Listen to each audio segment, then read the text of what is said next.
Kasunod ng naunang bahagi. Matapos pakawalan ang kanyang genuine ki, libu-libong sword phantoms ang lumitaw at pumalibot kay Luxu. Pagkatapos, humataw ng suntok si Luxu, kasabay ang mga sword phantoms na mabilis na sumugod patungo kay Zhang Ruchen. Fist ki na nagiging espada, napakalakas talaga ni Luxu, bulalas ni Zhang Ruchen. Kung hindi ko pa narating ang pinakamataas na antas ng Huangji Realm, malamang ay hindi ko na siya matatalo ngayon. Kaya't ginamit ng binata ang Heaven's Heart Finger Path bilang tugon. Ngunit, nagawang kontrolin ni Luxu ang mga sword phantoms na yon, umiwas sa atake at hinabol si Zhang Ruchen. Mabilis na nag-isip si Zhang Ruchen, iwinasiwas ang kanyang espada, at patuloy na umikot para lumikha ng isang ipo-ipo na humigop sa mga espada ni Luxu. Malikhain ang pamamaraang ito. Tunay ngang isang pambihirang henyo sa martial arts, paghanga ni Luxu. Ngunit sa isang iglap lamang, sumugod si Luxu diretsyo sa gitna ng ipo-ipo at sa isang suntok lamang ay winasak ito. Sister Chen, sa tingin mo ilang galaw ang kayang salagi ni Zhang Ruchen? Tanong ni Duan Muxingling. Hindi pa natin alam, sagot ni Huang Yanchen. Sa ngayon, nakasalag na siya ng 6 na galaw. Kung makakasalag siya ng 9, patunay iyon na ang lakas niya ay kapantay ni Luxu. Kung matatalo ni Zhang Ruchen ang alamat ng West Campus sa nakalipas na 100 taon, hindi ko mawari kung gaano kalaking kaguluhan ang idudulot nito. Pagbalik sa arena, ginamit ni Zhang Ruchen ang Elephant Aspect Ground Finger. Sumuntok din si Luxu bilang ganti. Ang pagbabanggaan ng dalawang atake ay nagpayanig sa buong arena. Nais ko sanang isinilang tayo sa isang panahon, sabi ni Luxu. Maaaring naging magkaibigan tayo, magkakampi, o magkaribal. Yamang pinahahalagahan ako ni Senior, naway gamitin niyo ang inyong buong lakas upang mapalawak ang aking kaalaman, sagot ni Zhang Ruchen. Siyempre. Nagpalipat-lipat ng spiritual power si Luxu. Ika-8 galaw, Blue Water Transforms Dragon. Isang napakalaking dragon na gawa sa tubig ang lumitaw. Munting kapatid, huwag mo akong bibigin. Dumagundong ang Water Dragon pasulong. Nagmamadaling ginamit ni Zhang Ruchen ang Heaven's Heart Breaks Armor, ngunit napagtanto niyang masyado itong matigas at hindi kayang lampasan. Kaya tinamaan siya ng buo at tumalsik sa malayo. Walang duda, si Luxu ang pinakamalakas na kalabang nakaharap ko sa buhay na ito, naisip ni Zhang Ruchen. Kasing bilis ng kidlat, agad niyang ginamit ang Dragon Elephant Returns to Field para sumalad. Ginamit din ni Luxu ang kanyang ika-9 na galaw, ang Low Water Absolute Flow. Isang globo ng tubig ang namuo sa kanyang palad, naglalaman ng nakakapangilabot na spiritual power. Nagbanggaan ang dalawang atake. Tanging tubig na lamang ang makikita sa buong arena. Naitulak si Luxu palayo. Si Zhang Ruchen ay tunay na walang takot, naglakas loob na harapin ang aking buong lakas na atake.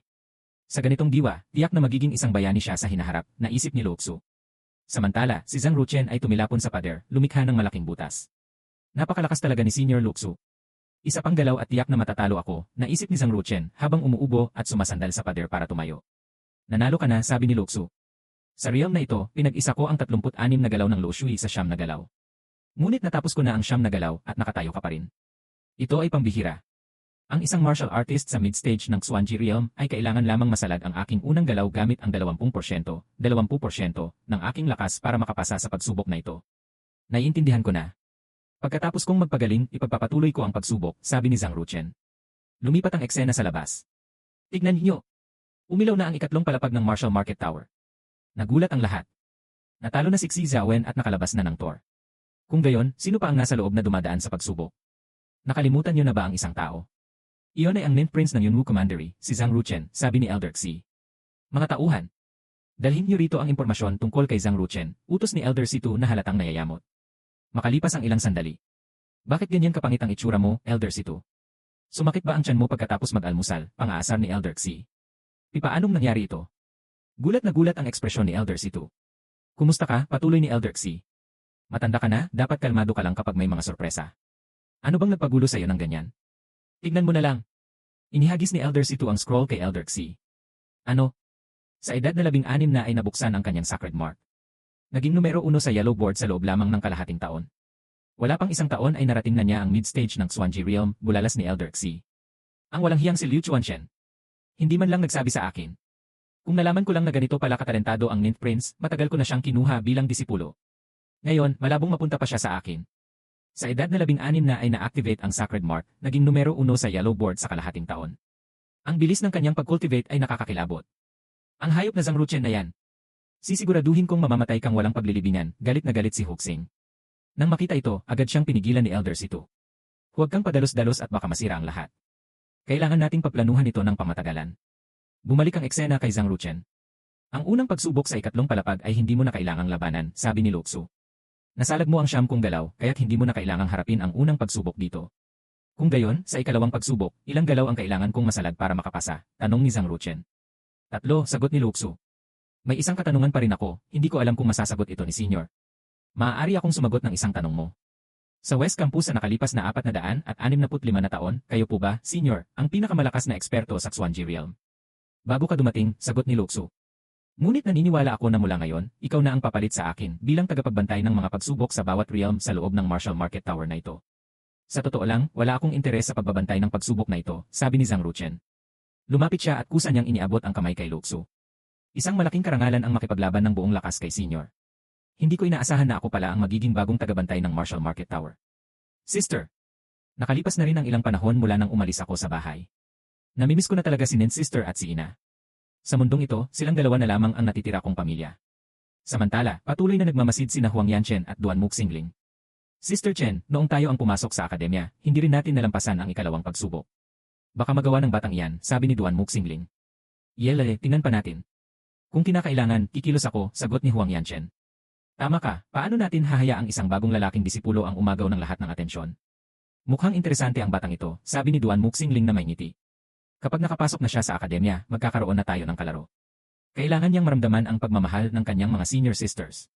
Narating na ni Zhang Ruchen ang pintuan patungo sa susunod na pagsubok sa ikatlong palapag. Nakasulat, kailangang talunin ang mga refining soldiers gamit lamang ang mga kamay. Ang paggamit ng armas ay magreresulta sa diskwalifikasyon. Mga kamay lamang, naisip ni Zhang Ruchen. Sakto, masusubukan ko ang lakas ng aking palm arts. Hindi na ako mag-atubili. Sumugod si Zhang Ruchen para umatake. Ha? Walang kahit kaunting pinsala, naisip niya. Naku, kailangan kong tapusin ito agad, kung hindi ay matatalo ako. Sumugod si Zhang Ruchen at sinipa ang ulo ng isang bronze puppet. Biglang lumabas ang mga maikling espada mula sa mga kamay ng mga puppet at sabay-sabay nilang inatake si Zhang Ruchen. Laman laban sa metal, dehado nga naman, naisip niya. Patuloy na ginamit ni Zhang Ruchen ang Mansiang Zai Di at pagkatapos ay ang Flying Dragon in the Air, sunod-sunod na inatake ang mga bronze puppet. Isang puppet ang bumagsak. Sumunod pa ang isa. Matapos ang mahirap na laban, nagtagumpay din si Zhang Ruchen na talunin silang lahat. Kaya pala maraming martial artists ang hindi makalagpas dito. Walang puwang para sa mga taktika, kailangan talagang lakas laban sa lakas. Si Zhang Ruchen, basang-basa ng pawis, ay uminom ng isang recovery pill. Sa labas, nagbubulungan ang mga tao. Hindi pa rin lumalabas si Zhang Ruchen. Hindi kaya namatay na siya sa loob ng Tor. Ang Dark Horse ngayong taon ay maaaring siya nga.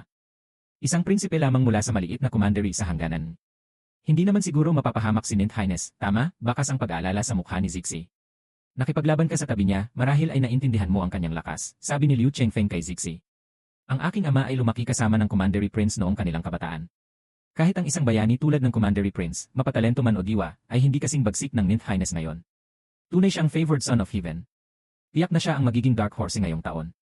Mapanganib man ang ikatlong palapag, hindi siya nito mapipigilan.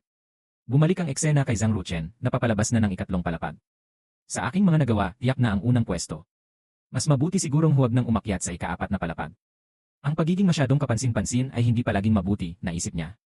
Bigla siyang hinarangan ni Huang Yanchen at Duan Muxingling. Zhang Ruchen, hindi mo na kailangang pumunta sa ika-4 na palapag, sabi ni Huang Yanchen. Sumagot si Zhang Ruchen, ang hindi ko pagpapatuloy sa sarili kong desisyon ay iba kaysa sa pinagbabawalan akong pumunta. Dalawang magkaibang bagay yon. Hindi ka namin sinasaktan, inililigtas ka namin, sabi ni Huang Yanchen. Tama siya. Kung masyado kang magpapakitang gilas, maaari itong magdulot ng panganib sa iyong buhay, dagdag ni Duan Muxingling. Mukhang may punto nga kayo, sabi ni Zhang Ruchen. Ngunit hindi tayo malapit sa isa't isa at hindi rin tayo magkaaway. Ang pag-aalalan niyo sa akin ng ganito, malamang ay may iba kayong motibo, hindi ba? Hindi naman masamang sabihin sa iyo ang totoo, sabi ni Duan Muxingling. Tiyak na narinig mo na ang tungkol sa 3 dakilang babaeng demonyo ng West Campus, hindi ba? Bukod sa aming dalawa ni Sister Chen, ang isa pa ay si Lady Sent na siyang apo sa tuhod ni Senior Luxu. Labis niyang hinahangaan ang kanyang minuno. Ngayon, subukan mong hulaan, patuloy ni Duan Mu. Kung malalaman niyang natalo mo si Senior Luxu, sa tingin mo ba magagalit siya hanggang sa punto na hamunin ka sa isang laban hanggang kamatayan? Talagang hindi masabi, naisip ni Zhang Ruchen. Ang mga babae ay tunay na hindi maintindihan tulad ni Lin Ningshan at maging si Empress Chayao noon. Maaari akong hindi umakyat sa ika-4 na palapag, sabi ni Zhang Ruchen. Ngunit kailangan niyong sumang-ayon sa isang kondisyon ko. Kung hindi, ngayon din ay akyat ako para ipagpapatuloy ang pagsubok. Ano? Naglalakas loob kang magbigay ng kondisyon sa akin, galit na sigaw ni Huang Yanchen. Ang taong ito, kumain yata ng atay ng tigre. Sister Chen, kumalma ka. Pakinggan muna natin ang kanyang kondisyon, pagpapakalma ni Duan Muxingling. Tiyak na alam ninyo, mga senior sister, na ang Sifang Commandery ay palaging tinatarget ang Yunwu Commandery. Mula nang pumasok ako sa akademya, nariyan si Shen Mengxi, pagkatapos ay ang mga taga-Feng Clan, at ngayon si Huxing na galit sa akin hanggang buto. Umaasa lamang ako na kapag ako ay nasa panganib, maaari kayong dalawa na tumulong.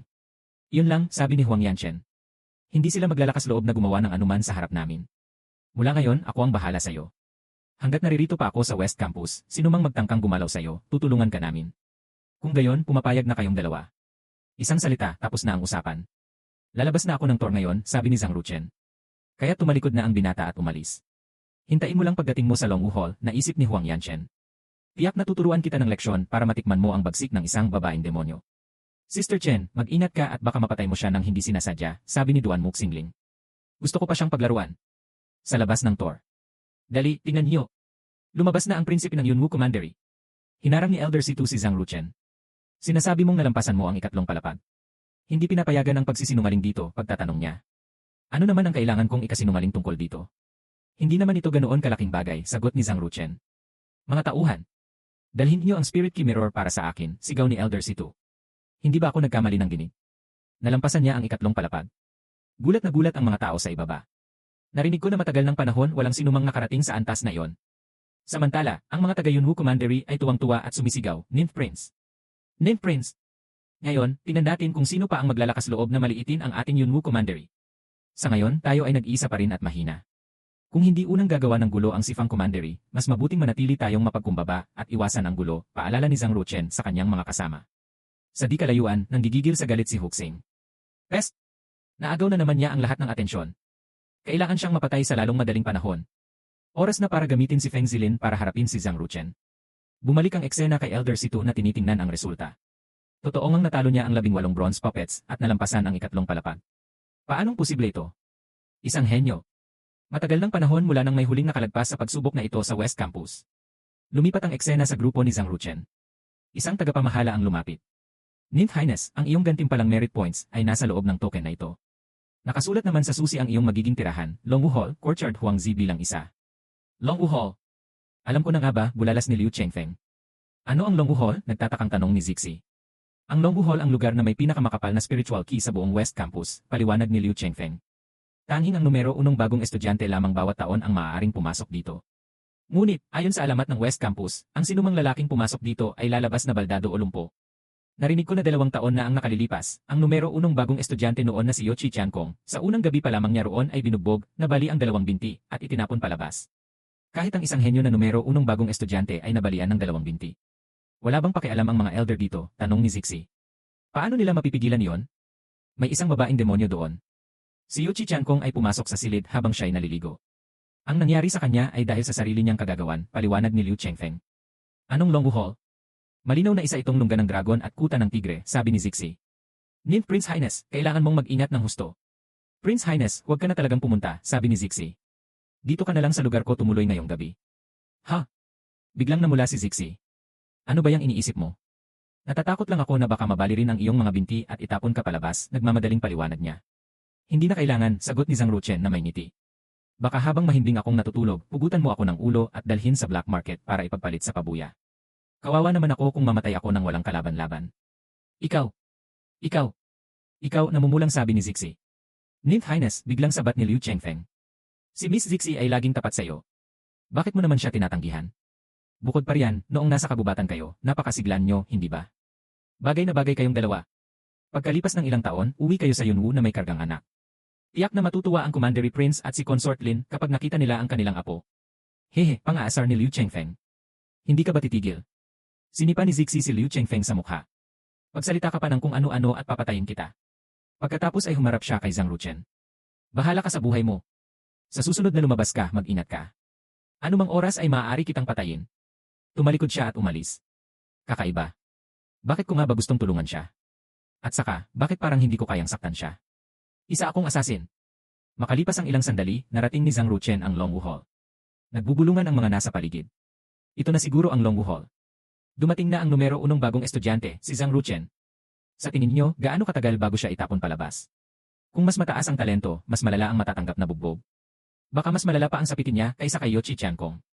Pumasok na rin si Zhang Ruchen sa loob. Tunay ngang napakakapal ng spiritual ki rito. Ang pag-cultivate dito ay tiyak na mas mabilis kaysa sa labas, naisip niya. May narinig siyang kaluskos sa loob. May ibang tao na bang nauna sa akin dito? Pagsilip niya. Ito ay. Ginamit na naman ang taktikang ito. Kung nahuli nila ako, tiyak na mababali ang aking mga binti, baka dukutin pa ang aking mga mata. Hindi maganda ito. Kailangan kong tumakas agad bago ako mapansin, naisip ni Zhang Ruchen. Biglang may nagsalita mula sa loob, bakit ngayon ka lang dumating? Hindi na nag-atubiling tumakas si Zhang Ruchen. Nahuli na ako. Kung magtatangka siyang gumawa ng patibong para saktan ako, mas mabuti pang lumaban na lang ako hanggang kamatayan. Kaya't sumugod siya at ginamit ang mansiyang Zai Di diretso kay Huang Yanchen. Dahil sa biglaang pag-atake at walang anumang depensa, tinamaan ng husto si Huang Yanchen at bumagsak ito. Hindi ko inaasahan na matatamaan ko ang babaeng demonyo na ito ng ganoon kadali, naisip ni Zhang Ruchen. Walang hiya ka, Li. Mahinang sabi ni Huang Yanchen. Naglakas loob kang pumasok sa aking tirahan. Gumagamit kayo ng mga pamamaraan para akitin ako, naisip ni Zhang Ruchen, ngunit hindi ko sasamantalahin ang pagkakataon. Mukhang malubha ang kanyang pinsala. Kung patibong ito para sa akin, bakit wala siyang kahit anong depensa? Baka may hindi pagkakaunawaan. Naguguluhan si Zhang Ruchen. Hinubad ng binata ang kanyang pangitaas na kasuotan, ipinatong ito sa katawan ni Huang Yanchen, at binigyan siya ng isang healing pill. Tunay niyang napakaganda, bulong ni Zhang Ruchen. Hindi nakapagtataka na maraming lalaki ang handang gumawa ng kahit ano para lamang mapalapit sa kanya. Makalipas ang ilang sandali, dinala na ni Zhang Ruchen si Huang Yanchen sa silid nito. Siya naman ay naupo sa sahig at sinimulang ayusin ang mga spirit crystals na nakuha niya mula sa mga naunang pagsubok. Marami-rami rin akong nakuha. Tiyak na maibebenta ko ito sa magandang halaga. Sa mga sandaling iyon, unti-unting nagkamalay si Huang Yanchen. Zhang Ruchen. Kagabi sinilipan niya akong naliligo tapos pinatulog niya ako Napatingin siya sa paligid. Teka, bakit ako nasa kama? At itong damit na suot ko. Napatingin siya kay Zhang Ruchen. Ang manyak na ito. Bakit siya nasa silid ko? Huwag mong sabihin kagabi. Bigla siyang napabangon at sumigaw, manyak. Ano ang ginawa mo sa akin? Gising ka na pala, sabi ni Zhang Ruchen. Wala akong masamang intensyon. Tungkol sa nangyari kagabi hindi naman siguro ako ang dapat sisihin ng buo, hindi ba? Lumambot ang boses ni Huang Yanchen, hindi ikaw ang mali. Kasalanan ko ang lahat. Hindi ko dapat sinubukang akitin ka habang naliligo. Mabutit alam mo, kaya't itama mo na lang, sagot ni Zhang Ruchen. Magpagaling ka muna ng iyong mga sugat. May kailangan pa akong asikasuhin sa labas. Babalik ako mamayang gabi para bisitahin ka. Pagkatapos ay umalis na siya. Pagkalabas ni Zhang Ruchen, nakasalubong niya si Duan Mu Xingling. Zhang Ruchen. Buhay ka pa pala, gulat na sabi ni Duan Mu. Senior Sister Duan Mu, bakit naman po kayo nagsasalita ng ganyan? Ano po bang maaaring mangyari sa akin? Nagtatakang tanong ni Zhang Ruchen. Wala. Nag-iisip lang ako ng malakas, mabilis na sagot ni Duan Mu. Kagabi, nagkaroon kami ng kaunting hindi pagkakaunawaan ni Senior Sister Chen, sabi ni Zhang Ruchen. Ngayon ay malubha ang kanyang mga sugat. Mas mabuting puntahan mo siya at kumustahin. Si Sister Chen nasugatan, bulalas ni Duan Mu. Paanong nangyari yon? Bakit si Sister Chen ang nasugatan? Gulat na gulat at litong-lito si Duan Mu Xingling. Makalipas ang ilang sandali. Kagagaling ko lang sa pagbibigay ng spirit crystals kay Zixi. Tamang-tama, pabalik na ako sa Long Wu Hall. Biglang may sumibat na sibat mula sa malayo, tumama diretsyo kay Zhang Ruchen, lumikha ng pagsabog at makapal na alikabok. Ikaw si Zhang Ruchen, tanong ng isang boses. Ako nga si Zhang Ruchen. Alam mo ba kung sino ako? Si Fang Commandery, Feng Zilin. Haha. Yamang kilala mo na ang pangalan ko, tiyak na alam mo na rin kung bakit ako narito. Bilang respeto sa iyong pagiging prinsipe, maaari kang pumili kung paano ka mamamatay. Pumatay para magbayad ng buhay, maghiganti para sa pot. Ito ay isang bagay na kahit ang mga elder ng akademya ay hindi maaaring pakialaman. Zhang Ruchen, kung may kakayahan ka, labanan mo si Senior Brother Feng. Buhay at kamatayan ay nasa kapalaran, dagdag ni Shen Mengxi. Hoy, sabi ni Zhang Ruchen kay Shen Mengxi. Hindi na ba masakit ang mukha mo? Baka gusto mong sipain ko ulit para maramdaman mo ang saya. Ikaw. Tama na ang satsat, sabi ni Feng Zilin. Sumugod na kayong lahat. Patayin siya. Ako ang mananagot sa mga kahinatnan. Biglang may lumapit mula sa malayo. Feng Zilin. Huwag kang masyadong mapang-api. Ang cultivation ng aking Mint Brother ay mas mababa kaysa sayo. Ang isang laban hanggang kamatayan ay pagpapakamatay lamang para sa kanya. Tinawag niya akong Mint Brother. Siya ba ang ika-4 na anak ng Commandery Prince, si Zhang Xiaochu? Mint Brother. Napakagaling mo talaga. Nabalitaan kong nakuha mo ang unang pwesto sa mga bagong estudyante, hindi ako nakatulog buong gabi sa sobrang tuwa, sabi ni Zhang Xiaochu. Pagkatapos ay humarap siya kay Feng Zilin. Feng Zilin. Anong nakakatuwa sa pambubuli ng bagong estudyante? Kung matapang ka, ako ang harapin mo. Zhang Xiaochu. Hindi pa ba sapat ang mga bugbog na natanggap mo noon? Umalis ka dyan. Wala akong oras para sa iyo ngayon. Ang pangalan ko ay Zhang Xiaochu, hindi Zhang Xiaochu.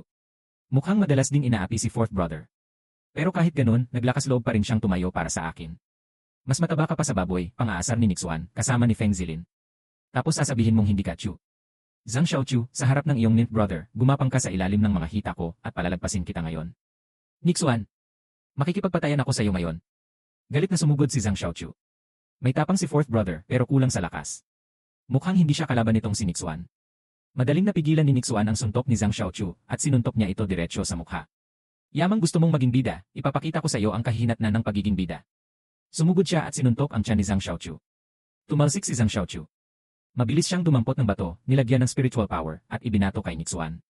Hinarang ito ni Nixuan gamit ang kamay at sumabog ang bato. Isang bagay na hindi marunong sumukat ng sariling lakas. Kumuha si Nixuan ng mas malaking bato. Hintayin niyong mabugbog ko siya hanggang halos mamatay na, pagkatapos ay putulin niyo ang kanyang mga kamay at paa at itapon sa hukay ng dumi ng mga manbis. Biglang may lumipad na bato mula sa malayo at tumama sa mukha ni Nixuan. Nixuan, naniniwala ka bang kaya kitang pilayin? Ano? Pilayin ako? Sino ka sa tingin mo?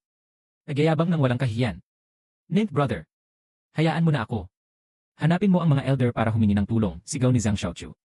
Ngunit sa isang iglap, lumitaw si Zhang Ruchen sa harap ni Nixuan at sinuntok ito ng malakas sa mukha. Sumunod ang isang sipa mula sa itaas, tumama kung nasaan si Nixuan. Mula sa alikabok, lumabas si Nixuan. Zhang Ruchen. Hindi mo naman siguro inaasahan na mapipilayan mo ako gamit lang ang kaunting lakas na yan, hindi ba? Ayokong mag-aksaya ng oras sa'yo. Dumiretso na tayo sa punto. Ilabas mo na ang lahat ng kakayahan mo. Nixuan, sa tingin mo, dapat ko bang pilayin muna ang kamay mo o ang paa mo? Tanong ni Zhang Ruchen. Mayabang ka masyado, bata. Sumugod si Nixuan. Nagbanggaan ang kanilang mga kamao. Napakalakas. Napangiwi si Nixuan sa sakit. Nixuan, gamitin mo ang lupa para suportahan ang puwersa. Huwag mong direktang salubungin ang lakas niya, paalala ni Feng Zilin. Kung gayon, subukan mo rin ang galaw na ito. Sinuntok ni Zhang Ruchen si Nixuan sa tiyan, pagkatapos ay isa pa sa mukha na nagpatalsik sa kanya. Ano? Kaya niyang direktang harapin si Nixuan nang hindi natitinag, gulat ng mga nanonood. Bago pa makabawi si Nixuan, ginamit ni Zhang Ruchen ang Longxiang Gidian na nagpatilapon sa kanya sa puno. Feng Zilin, ikaw na ang susunod. Oras na para singilin ang mga utang. Gusto mong makipaglaban sa akin? Mukhang kailangan mo munang malampasan ang isang pagsubok, sabi ni Feng Zilin. Bumangon si Nixuan at ginamit ang Shattering Bone Finger, sumugod kay Zhang Ruchen. Ninth brother, mag-ingat ka. Napakadelikado ng toy hihi ni Nixuan, sigaw ni Zhang Xiaochu. Kasimbilis ng kidlat, tinamaan ni Nixuan si Zhang Ruchen sa mukha. Nixuan, pinatay mo ang ninth brother ko. Hindi kita patatahimikin. Papatayin kita, sigaw ni Zhang Xiaochu. Sayang naman ang gwapong mukha na yon, sabi ni Shen Mengxi. Hindi ko pa man lang na mahal ay maaga nang namatay. Ngunit, tila walang epekto ito kay Zhang Ruchen. Bigla siyang lumitaw at nawala at sinipa si Nixuan ng malakas sa mukha. Dalawang sipa sumablay. Balak ko sanang patayin ka sa isang sipa. Si Nixuan, duguan na ang mukha, ay nagsabi, kaya pala ang walang kwentang si Shen Mengxi ay nabugbog mo hanggang mamaga ang mukha. Talagang malupit ka nga. Pero kung iyan lang ang lakas mo, mamamatay ka rito. Magaling para sa isang numero unong bagong estudyante. May kakayahan ka nga, sabi ni Nixuan. Kung gayon, hayaan mong palawakin ko ang iyong kaalaman. Ginamit niya ang Phantom Hand. Daan-daang kamay ang lumitaw at sumugod kay Zhang Ruchen. Ang matalo sa aking Phantom Hand ay karangalan mo na. Haha! Kailangan ko siyang pilayin bago niya magamit ang lakas ng kanyang bloodline, kundi ako ang matatalo. Inilabas ni Zhang Ruchen ang kanyang Abyss Ancient Sword at sumugod. Nixuan! Huwag mong maliitin si Zhang Ruchen, paalala ulit ni Feng Zilin. Kahit gaano pa siya kalakas, ilang antas pa rin ang agwat namin, mayabang na sagot ni Nixuan. Sa ataking ito, tingnan natin kung paano mo sasalagin. Isang higanting kamay ang bumagsak mula sa itaas, dumagan kay Zhang Ruchen. Ninth brother. Ayos ka lang ba? Umiiyak na sigaw ni Zhang Xiaochu. Zhang Ruchen, ang mamatay ng ganito kadali ay masyadong magaan na parusa para sa iyo, sabi ni Nixuan. Biglang may tumunog na crack. Unti-unting nabibitak ang higanting kamay hanggang sa tuluyan itong mawasak. Lumabas si Zhang Ruchen na walang dalos. Huwag kang gagalaw, sabi ni Zhang Ruchen, ang dulo ng kanyang espada ay nakatutok na kay Nixuan. Kung hindi lang braso mo ang mababali. Kasimbilis ng kidlat, lumapit si Zhang Ruchen at gumawa ng dalawang mabilis na hiwa. Hindi nakaiwas si Nixuan at tinamaan ng husto. Ang espada na ito ang Abyss Ancient Sword. Gustong-gusto ninyo itong mabawi, hindi ba? Zhang Ruchen! Maglakas loob ka, sigaw ni Feng Zilin. Nasa sitwasyon na tayong hindi na maaaring magkasundo. Ano pa ang hindi ko maglalakas loob gawin? Sumibat ang Abyss Ancient Sword at tumusok sa katawan ni Nixuan, pinilayan siya. Zhang Ruchen! Ang galing mo! Alak na inaalok, ayaw mong inumin, gusto mo pa ang parusa, galit na sabi ni Feng Zilin. Pinakaayaw ko sa mga taong katulad mo na nang-aapi gamit ang kapangyarihan. Lumapit si Zhang Ruchen at sinipa si Nixuan. Wala nang lakas si Nixuan para lumaban. Zhang Ruchen! Kapag ginalaw mo pa si Nixuan, papatayin ko ang matabang baboy na ito, sabi ni Feng Zilin, hawak si Zhang Xiaochu. Pakawalan mo ang fourth brother ko, mariing sabi ni Zhang Ruchen. Zhang Ruchen! Sa akademyang ito, lakas ang basehan ng lahat. Kapag kailangang yumuko, dapat yumuko. Haha! Talagang kasuklam-suklam. Sumugod si Zhang Ruchen. Sugod. Pilayin siya, utos ni Feng Zilin. Pinagtulungan ng grupo ni Feng Zilin si Zhang Ruchen. Ninth brother. Tumakas ka na. Hindi mo sila kaya ng mag-isa, sigaw ni Zhang Xiaochu. Sila ang naghahanap ng kamatayan, sabi ni Zhang Ruchen habang inilalabas ang espada. Mag-isang lumaban si Zhang Ruchen sa gitna ng grupo ni Feng Zilin. Ilang sandali pa, lahat sila ay nakahandusay na sa lupa. May kakayahan ka nga, bata, sabi ni Feng Zilin. Pero hanggang dito ka na lang. Naglabas ng malakas na spiritual power si Feng Zilin at sumugod. Oh, anong hanggang dito ka na lang? Isang boses ang narinig. Si Duan Muxingling ay dumating. Nang makita si Duan Mu, magalang na yumuko si Feng Zilin. Senior Sister Duan Mu. Hindi ko alam kung ano ang dahilan at personal kayong naparito. Hindi ikaw ang pinunta ko rito. Siya ang hinahanap ko, sabi ni Duan Mu, tinuturo si Zhang Ruchen. Senior Sister. Pinatay ni Zhang Ruchen ang kapatid ko. Ang paghihiganti ko ay may pahintulot ng elder. Hindi ito labag sa mga alituntunin ng akademya, paliwanag ni Feng Zilin. Ginagamit mo ba si Elder Sito para takutin ako, tanong ni Duan Mu. Hindi po. Hindi po. Kahit bigyan niyo pa ako ng 10 tapang, hindi ko po kayo magagawang takutin, Senior Sister, nanginginig na sagot ni Feng Zilin, pinagpapawisan ng malamig. Kung gayon, bakit ka natatakot? Hindi naman ako naparito para pahirapan ka, sabi ni Duan Mu. Zhang Ruchen, ikaw ang pumatay, ikaw ang gumawa ng gulo. Siguro ikaw na ang mag-isip ng paraan para ayusin ito. Tumingin si Zhang Ruchen kay Feng Zilin. Feng Zilin. Pagkalipas ng 1 buwan, sa Life and Death platform, maglaban tayo para malaman kung sino ang mas malakas. Ano? Ano raw? Laban? Nababaliw na ba ang batang ito? Ano? Laban sa akin? Tama ba ang narinig ko? Gulat na reaksyon ng mga tao, kasama si Feng Zilin. Tama. Pagkalipas ng 1 buwan, magkita tayo sa Life and Death platform. Sa oras na yon, gusto kong ipaghiganti ang aking 4th brother. Maghintay ka. Ile. CJ. 1 buwan mula ngayon. Huwag ka lang tatakbo. Hindi ko alam kung dapat bang sabihin may tapang si Zhang Ruchen o tanga siya. Binigyan pa niya si Feng Zilin ng pagkakataon para patayin siya. Talagang hindi marunong sumukat ng sariling lakas. Makalipas ang ilang sandali, sa ilalim ng isang puno. Nag-uusap sina Zhang Ruchen at Duan Muxingling. Sigurado ka na ba talaga? Tanong ni Duan Mu. Kapag tumuntong ka sa Life and Death platform, malaki ang posibilidad na mamatay ka. Salamat sa tulong ninyo, Senior Sister. Ngunit ang alitan sa pagitan namin ni Feng Zilin ay kailangan kong ayusin ng mag-isa. Alam kong may dahilan ka kung bakit kailangan mong lumaban, pero kailangan mo bang isugal ang iyong buhay? Senior Sister, marahil ay hindi niyo naintindihan ang alitan sa pagitan namin. Hindi lamang ito simpleng away o pang-aapi sa pagitan ng mga estudyante.